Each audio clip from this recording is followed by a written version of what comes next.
Ξέρει τι λέει. Συγχαρητήρια, Μαρία. Πρέπει να σπατήσει κάποιο αυτοκίνητο. Μπορεί να χρειαστεί να διασχίσουμε σκάλες. Δεν θα πρέπει να τρέξουμε, γιατί αν δεν πατήσουμε εμείς, θα χρειαστεί να έρθει ένα τρίτο άτομο για να μας βοηθήσει και τους δύο. Πράγμα το οποίο δεν θέλει. Οπότε, προσεγγίζουμε με ασφάλεια και στεκόμαστε στο ύψος των ώμων του θύματος. Πρέπει να ελέγξουμε εάν το θύμα αντιδράει. Τα δυο μας χέρια τα φέρνουμε στους ώμους και για 2 φορές θα το ρωτήσουμε δυνατά, αφού το αεροκομίσουμε, είστε καλά, είστε καλά. Εάν αντιδράσει, ρωτάμε πώς μπορούμε να βοηθήσουμε. Εάν όμως δεν αντιδράσει, θα πρέπει να προβούμε σε μια άλλη ενέργεια, στον έλεγχο αναπνοής, για να δούμε το θύμα βρίσκεται στη ζωή ή όχι. Πώς το κάνουμε αυτό? Τη μία μας παλάμη τοποθετούμε στο μέτωπο του θύματος, τα 2 δάχτυλα στο πηγούνι και κάνουμε μια κίνηση προς τα πίσω. Με αυτόν τον τρόπο έχουμε ανοίξει τον αερογό του θύματος, τον δρόμο της αναπνοής δηλαδή, και ερχόμαστε και έχουμε το κεφάλι μας κοντά στο πρόσωπο του θύματος, κοιτώντας το στήθος και την κοιλιά του. Για 10 δευτερόλεπτα θα πούμε για 2 φορές τα εξής βήματα. Βλέπω, ακούω, αισθάνομαι. Βλέπω, ακούω, αισθάνομαι. Τι σημαίνουν αυτά τα ρήματα? Βλέπω για φυσιολογική αναπνοή σε στήθος και κοιλιά.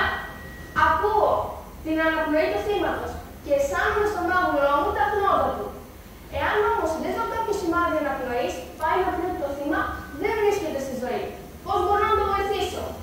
Θα πρέπει με τα 2 βασικά, θα πρέπει καταρχήν να καλέσω την εξειδικευμένη βοήθεια. 166 Εθνικό Κέντρο Άμεσης Βοήθειας ή 112 Ευρωπαϊκός Αριθμός Έκτακτης Ανάγκης. Αναφέροντας ποιος είμαι, πού βρίσκομαι, τι ακριβώς συμβαίνει, ένας άνθρωπος δεν αναπνέει. Στο τέλος, δεν ξεχνάω να ρωτήσω, χρειάζεται κάτι άλλο? Πάνω στο μανιτό μου μπορεί να έχω ξεχάσει κάποια πληροφορία, για παράδειγμα την τοποθεσία μου. Οπότε για πάνω ενδεχόμενο θα πρέπει να ρωτήσω τον τηλεφωνητή. Χρειάζεται κάποια άλλη πληροφορία? Και κλείνω πάντα τελευταίο στο τηλέφωνο. Στο μεταξύ, θα πρέπει με τα 2 μας χέρια να κρατάμε ζωντανή την καρδιά και τον εγκέφαλο του θύματος, έτσι ώστε αν επανέλθει στη ζωή να είναι σε λειτουργική κατάσταση.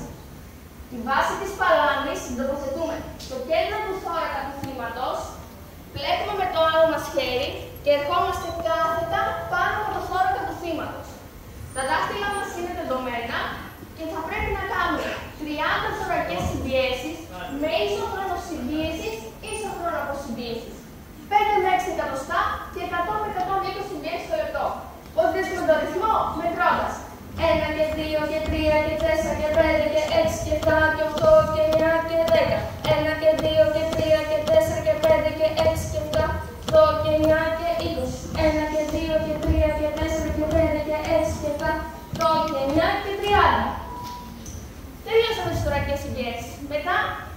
Μετά ακολουθούν οι 2 ευθυσίες διάσους. Το θύμα χρειάζεται και οξυγόνο. Τι κάνω? Έκταση κεφαλής. Χέρι στο μέτωπο, 2 δάχτυλα πίσω από το κεφάλι.